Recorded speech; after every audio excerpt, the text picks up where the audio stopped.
Hello বন্ধুরা, তোমরা যারা 2025 সালে উচ্চ মাধ্যমিক পরীক্ষা দেবে তাদের জন্য উচ্চ মাধ্যমিকের যে admit card, HS admit card, সেটা নিয়ে বড় একটা ঘোষণা করলো সংসদ।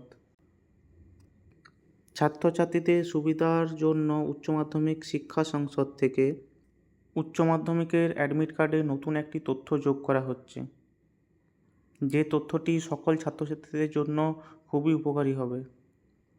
তাই তোমরা যারা 2025 সালে উচ্চ মাধ্যমিক পরীক্ষা দেবে তাদের জন্য এবার থেকে উচ্চ মাধ্যমিকের অ্যাডমিট কার্ডে দেওয়া হবে পরীক্ষা সেন্টার, মানে তোমরা যেখানে পরীক্ষা দেবে যে সেন্টার, মানে যে স্কুলে, সেই সেন্টারের নাম বা সেই স্কুলের নামটা অ্যাডমিট কার্ডে উল্লেখ থাকবে। ঠিক আছে? কেন এরকমটা করা হলো? কারণ আগের বছর উচ্চ মাধ্যমিক পরীক্ষার সময় দেখা গিয়েছে পরীক্ষার্থীরা উচ্চ মাধ্যমিক পরীক্ষার সময় ভুল সেন্টারে চলে গিয়েছে। এর ফলে পরীক্ষার আগে প্রচুর হয়রানির শিকার হতে হয় পরীক্ষার্থীদেরকে।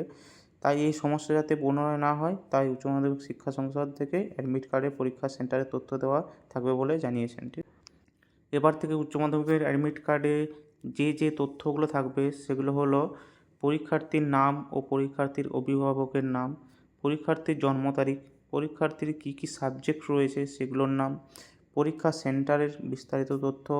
এছাড়াও অ্যাডমিট কার্ডের মধ্যে যেসব থেকে গুরুত্বপূর্ণ হলো রোল নাম্বার এবং রেজিস্ট্রেশন নাম্বার, এই তিনটি তথ্য। ঠিক আছে?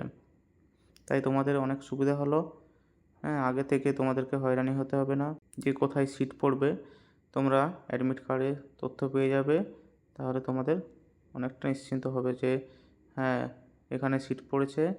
তাহলে অনেকের ট্রাভেলিংয়ের প্রবলেম থাকে, যাওয়া আসার, সেক্ষেত্রে সেটা। তাই সমস্ত ছাত্রছাত্রীদের কথা মাথায় রেখে উচ্চ মাধ্যমিক শিক্ষা সংসদ থেকে এরকম এবারে 2025 সালের অ্যাডমিট কার্ডে এরকম চিন্তাভাবনা করা হয়েছে। থ্যাংক ইউ বন্ধুরা।